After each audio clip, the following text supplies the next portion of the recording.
Bem, primeira coisa aqui é conceitualizar para você o que é CRM, certo? Eu vou trazer uma definição prontinha de internet, né, que está muito bem detalhada aqui para você entender de forma clara, tá? CRM é uma sigla, nada mais do que uma abreviação para Customer Relationship Management, que na tradução literal é gestão de relacionamento com o cliente, certo? Então, a ferramenta de CRM, ela tem como grande objetivo ser usada para gerenciar toda a relação que você tem com um cliente. Ela pode iniciar, e o ideal é que se inicie, a partir do momento em que esse cliente entra em contato com você, ou seja, antes mesmo dele se tornar seu cliente, né, enquanto ele é uma oportunidade, e ela pode gerenciar toda a cadeia de relacionamento que você tenha com esse cliente. Depois que ele se torna um cliente de fato seu, né, depois que você tem aí um processo de atendimento ou de pós-venda, enfim. E durante toda a jornada você vai conseguir deixar tudo bem mapeado enquanto você estiver utilizando essa ferramenta. Tá? Eu vou trazer aqui um conceito, na verdade, mais visual primeiro, para fazer com que você entenda, né, sobre o funil de vendas. Tá? Então, em relação à hierarquia, o que é que eu quero que você tenha compreensão aqui? Tá? O CRM, né, ele é uma ferramenta, tá? E dentro dele existem funis, né? Ou um funil ou vários funis. Os funis são a representação visual de uma jornada de compra de um cliente, tá? A jornada de compra, ela é diferente, né, de acordo com cada área da advocacia que você pode atuar. Uma jornada de compra dentro do direito da família, ela é muito diferente de uma jornada de compra dentro do direito de consumidor, por exemplo.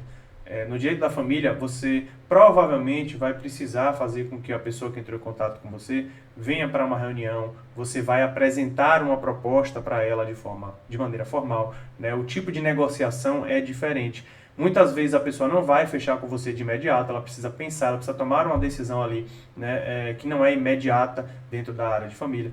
A área de consumidor, por exemplo, ela já é uma área com uma flexibilidade maior, né? A grande maioria dos clientes que a gente atende aqui de consumidor são clientes que não precisam fazer proposta, eles são clientes que passam a proposta ali de forma verbal mesmo, numa conversa por vídeo chamada ou por ligação com o cliente, explicando o percentual que vai ser devido ali em relação à indenização que pode vir a ser ganha, né, no caso de êxito na causa. Então, é um tipo diferente de jornada, a pessoa geralmente tende a tomar uma decisão de fechamento com o consumidor de forma mais rápida. Então, por isso é importante você entender bem, tá, a sua jornada para que você possa mapear as etapas do seu funil. Então, o funil de vendas, ele é a representação visual da jornada de compra. E dentro do funil de vendas existem os leads. Os leads nada mais são do que todos os contatos que você recebe, né? Todas as oportunidades de negócio que surgem para você. Tá? Então, uma jornada de compra, né, ou um funil de vendas, tá, bem eficiente, vamos dizer assim, ele vai mapear desde o contato inicial que esse cliente tem com você até o pós-venda, que é depois que essa pessoa comprar de você. Tá? Então, no contato inicial, você vai ter duas premissas básicas aqui. Né? O contato inicial tem como grande objetivo estabelecer a conexão com o lead que chega, né? Então a pessoa que te manda a mensagem inicial, daí você iniciar uma conversa de fato, para que você possa entender o que essa pessoa quer, o que ela está buscando ali, e você entender se você consegue ajudar ela. Né? Assim que você consegue estabelecer isso, você vai iniciar uma etapa de qualificação. Essa etapa de qualificação ela tem como objetivo principal, né, primordial, você entender se aquele lead que chegou até você, ele é um lead que tem fundamento, é uma pessoa que vai merecer a sua atenção, o seu engajamento para tentar trazê-lo para um fechamento. Né? Então, nessa etapa, você vai trabalhar perguntas de qualificação, você vai entender as dores e os desejos que aquele cliente está trazendo, né? Entender qual é o problema que ele está tendo, seja relacionado à área de família, de consumidor, né? Se ele quer um benefício do BPC Loas, tá? Se ele está buscando por um advogado de defesa em relação a uma causa trabalhista, enfim. É nesse momento que você vai entender o que ele está buscando e vai entender se o problema dele realmente é uma causa legítima que você pode ajudar. Tá? E aqui você já começa a trabalhar algumas objeções iniciais. Né? As suas objeções elas podem ser extremamente variadas. Pode ser desde a objeção relacionada à região, se você é um advogado que faz campanha a nível nacional e a pessoa chega te dizendo que quer um advogado da cidade dela. Né? Pode ser uma objeção relacionada a um atendimento online, querendo um atendimento presencial mesmo que seja na sua cidade. Pode ser uma objeção relacionada ao fato de você cobrar inicial, se você é de uma área como família, enfim, existem vários tipos de objeções, até para vir para uma reunião, caso você tenha tentado trazer essa pessoa, né? Então, nessa etapa, você já começa a trabalhar objeções e já tenta fazer com que essa pessoa evolua no processo, tá? Uma coisa muito importante que você precisa entender é que o funil de vendas, ou a jornada de compra, né, que é o que está sendo representado aqui, ele é um processo evolutivo. Cada etapa ela tem o seu objetivo, e o seu principal objetivo é fazer com que o lead passe para a próxima etapa. Você não tem condição de, num contato inicial, oferecer uma proposta e acreditar que a pessoa no contato inicial vai passar para a sua etapa de pós-venda, por exemplo. Isso não existe, tá? Você também não vai fazer com que ele venha para uma negociação sem antes você ter qualificado, né? Ou tentado agendar uma reunião, enfim. Cada etapa ela tem um objetivo de fazer o lead evoluir para a próxima etapa, certo?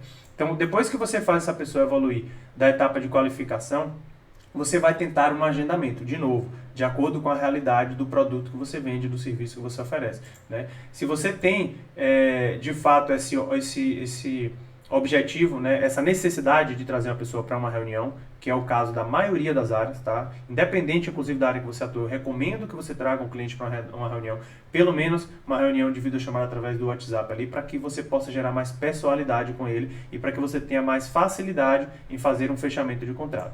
Então, uma vez que você pegou essa pessoa aqui da qualificação e conseguiu trazer, né, para a próxima etapa, que é tentar esse agendamento, tá? Você tem aqui como grande objetivo nessa etapa tentar educar e informar essa pessoa, mostrar para ela que você tem a solução que ela precisa. Então aqui você já começa a apresentar as soluções específicas para cada problema que ela te trouxe, né? Você vai, durante a reunião inclusive, tentar mostrar para ela que você é a melhor pessoa possível para resolver o problema que ela tem, tá? Então você tem que trazer essa pessoa para você conseguir apresentar uma proposta, né? Nessa etapa de tentativa, você vai educando ele para trazer para a apresentação de uma proposta. Quando chega na proposta, que na verdade seria aqui uma etapa de forma correta, sendo chamada de reunião de proposta, nessa etapa você vai realmente agregar bastante valor no que você está querendo vender, né? Esse é o momento em que a pessoa tem que parar de se preocupar ou hora nenhuma se focar no quanto você está cobrando para ingressar com essa ação,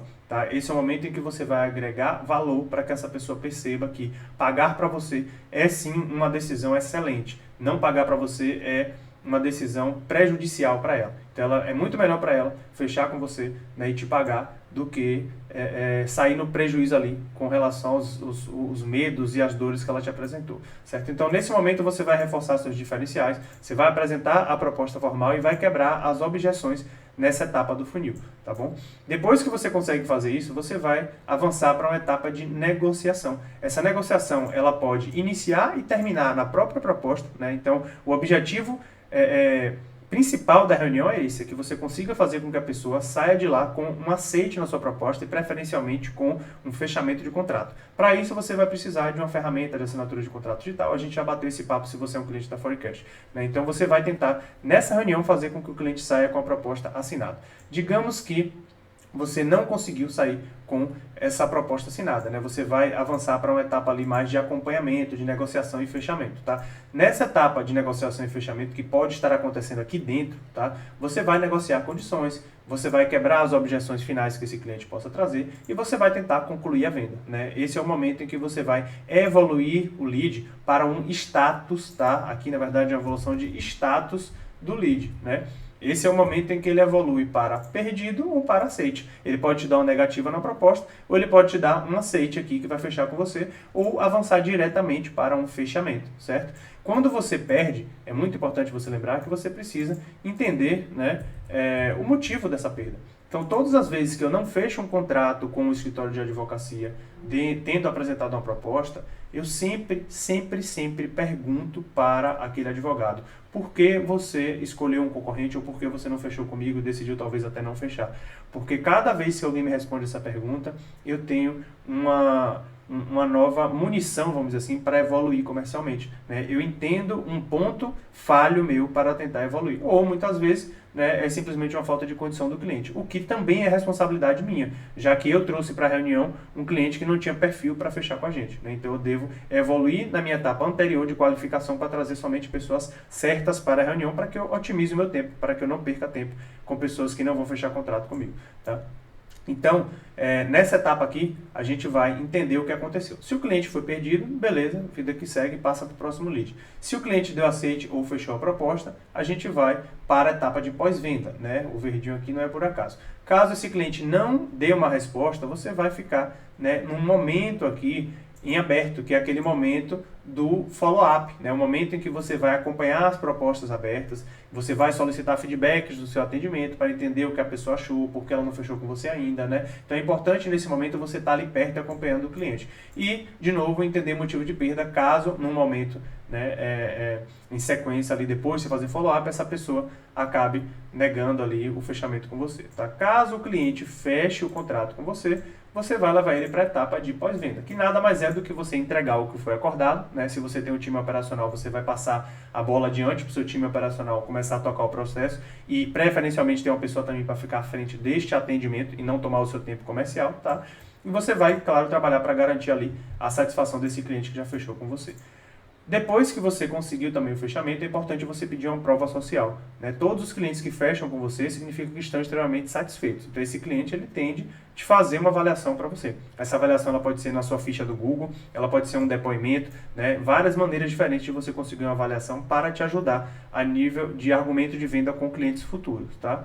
E também aconselho a você rodar uma pesquisa de satisfação interna, algo que não tem a ver com quem está fora, mas para você entender ali, né, o que é que trouxe a satisfação desse cliente, o que fez ele fechar com você, para que você possa usar esse artifício também para novos fechamentos, certo? Então, a minha intenção aqui nesse momento foi fazer com que você entendesse sobre a jornada, né, de compra. Então, essas aqui seriam as etapas, né, sugestivas para a construção de um funil de vendas, tá? Só para finalizar, é importante que antes de você, né, avançar aqui para que construção do seu funil de vendas, você tenha algumas coisas bem definidas, tá? Primeira coisa, você mapear o seu perfil de cliente ideal, né? O perfil de cliente ideal, ele é o cliente que você tem o maior interesse em atrair, para que você consiga entender quais são as perguntas corretas que você vai fazer, né? Para você qualificar corretamente essa pessoa quando chegar e entender se ela está dentro desse perfil de cliente que você está buscando, tá? Outra coisa importante também, alimentar e usar as planilhas de objeções. Na verdade, a planilha de objeções. A gente tem uma planilha que a gente disponibiliza para todos os nossos clientes aqui, advogados, está lá na pasta de material de apoio. Então você vai utilizando ela no dia a dia para que você possa ter argumentação para cada etapa aqui, ó, conseguir quebrar objeções. À medida que você vai avançando, as objeções vão ficando mais difíceis. Então é importante que você tenha essa planilha muito bem utilizada para você poder usar essas quebras de objeções aí no seu dia a dia, tá? E também desenvolver scripts iniciais, né?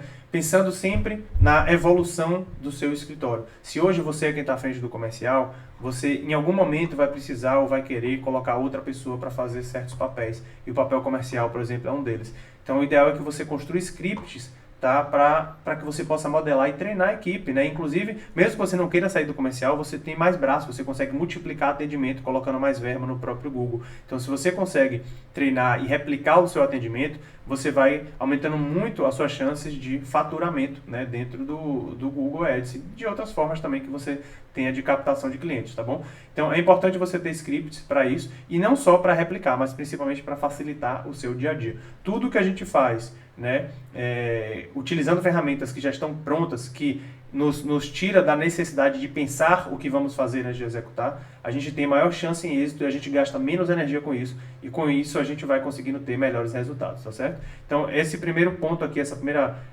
aula aqui, na verdade, ela tinha como objetivo conceitualizar um pouco sobre o funil de vendas, para que você possa entender aí os próximos passos que eu vou te explicar.